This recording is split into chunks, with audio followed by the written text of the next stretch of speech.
Cette idée de plan de réalité, cette idée d'un personnage qui, comme dans un rêve, c'est-à-dire le personnage étant vrai et derrière le monde est comme une toile de rêve.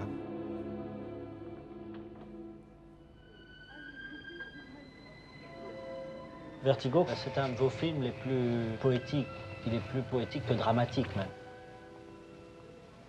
Mais le film a, dans le côté rêve, il a une espèce de lenteur, quelque chose de contemplatif que n'ont pas vos autres films.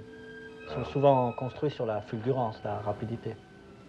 Yeah, but you're dealing with the point of view of an emotional man. Qu'est-ce qui intéressait le plus M. Hitchcock dans le sujet?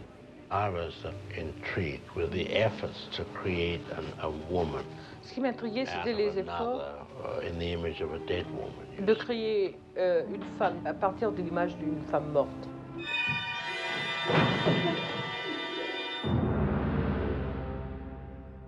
If you think that you can hide what your interests are, what your prurient interests are, what your noble interests are, what your fascinations are, if you think you can hide that in your work as a film director, you're nuts, you know? And I think that he was one of the first guys who said, I'm gonna go with it. I gotta be me.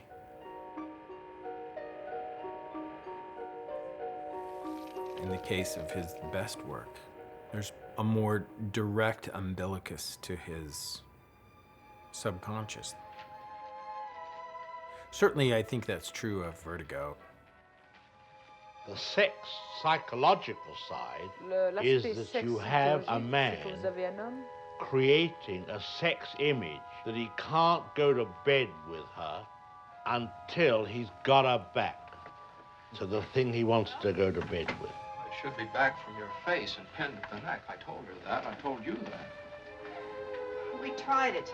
Or, metaphorically, indulged in a form of necrophilia. That's what it really was. Please, Judy. The thing, you see, that I liked and felt most when she came back from having her hair made blonde and it wasn't up.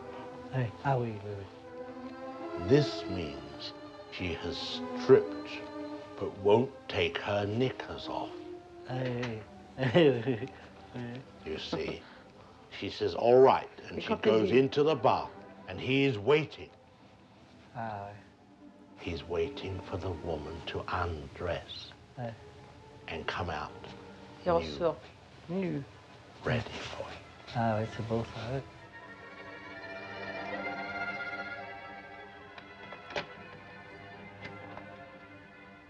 And while he was looking at that door, he was getting an erection. We will now tell a story. Shut the machine off. What I love about Vertigo is just, it's so perverted. It's just so perverted. Here, Judy, drink this straight down, just like medicine. Why are you doing this? What good will it do? I've always felt that the most interesting view of Vertigo would be her story. The color of your hair. Judy, please, it can't matter to you. And it's almost more honest than the guy's point of view. If I let you change me, will it do it? I guess taking Scotty's point of view was Will you love me? Hitchcock's point of view. Yes. Enfin, Vertigo est un film pour lequel vous avez beaucoup de tendresse, je crois. Quand même. Yes, I enjoyed it, yes. Oui, You know, I had Vera Miles tested and costumed. We were ready to go with her. She went pregnant. Ah ouais. And that was going to be the part that I was going to bring her out.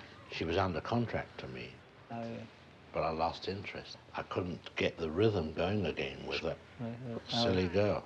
I don't think he would have been able to take Vera Miles into that Judy place, into that real kind of a slutty place. So I think that he surmounted his restriction in that way. I saw the film fairly early in my life as a film person, and I saw it through Marty. It became a lost film, so to speak, and I'm talking about all the filmmakers in the 70s were trying to find copies of it. Some people had 16s, so it became a picture we were looking for. It was a kind of forbidden document, kind of sacred document that only certain insiders had privilege to. It's just kind of hard to imagine in today's world of indiscriminate access to virtually everything. So the number of people who had seen Vertigo weren't that many. Well, Hitchcock wasn't talking about it that much because it wasn't very successful.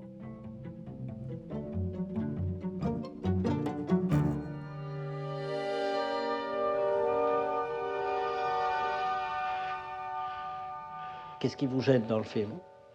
The hole in the story. The husband who pushed his wife off the tower, how did he know that Stuart wasn't going to run up those stairs?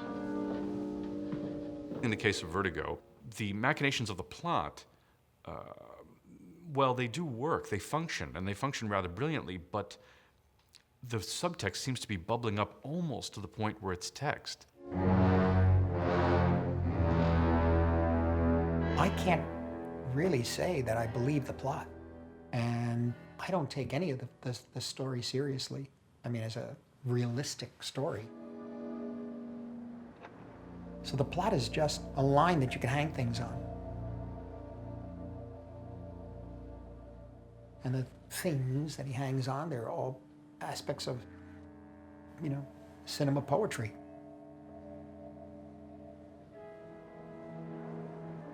And that's a film that I can't really tell where things start and end. I don't care.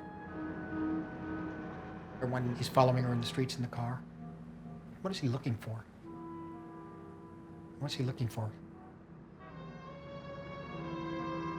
The frustration is on his face, and you're like, where is this going? And you realize, no, that's totally connected to who he is in the film. The city itself is a character. The architecture itself. The mystery of old San Francisco. That painting. We cannot see Kim Novak's face looking at that painting. How important her gaze must be. But no, it's not, because it's all a ruse. The connection that Kim Novak has with that painting is bullshit, right? The only gaze that matters is Jimmy Stewart's gaze, watching the curl in the hair and how it's similar to the painting on the wall.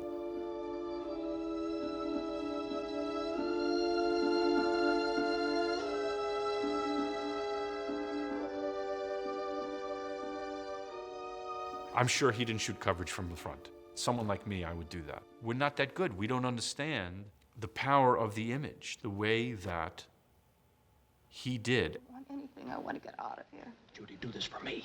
This whole business of remaking her, yes, we get it. Everyone's talking about the fetishism of it. I don't like it. No, we'll take it. Fine, it's good. But it's this extraordinary sense of loss that he's trying to fill that void. Maybe it reaches out to everyone because of that. You know, we could bring our own sense of melancholy or loss to it. Judy, I tell you this, these past few days have been the first happy days I've known in a year. I know. It's about desire, but we all understand that.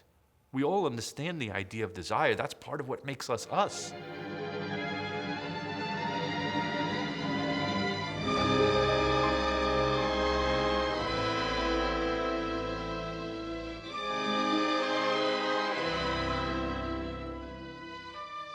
I think Kim Novak coming out of the bathroom is the single greatest moment in the history of movies. At that moment, everything that Hitchcock was about and everything that cinema is about comes together in the most beautiful way, which is, yes, it's a fantasy, but the fantasy is real to him.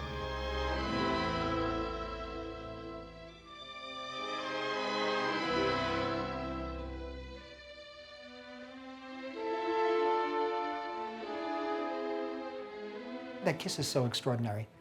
That's the one moment where he gets some kind of fulfillment. And then after that, it's time to go. There was where you made your mistake, Judy. You shouldn't keep souvenirs of a killing. You shouldn't have been. You shouldn't have been that sentimental.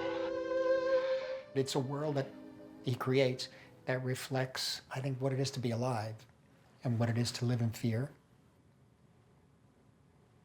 A good fear, a natural fear, but fear just the same, of just the human condition, of who we are. But it's more than a story. It's more than a story. It really is like living a lifetime with him.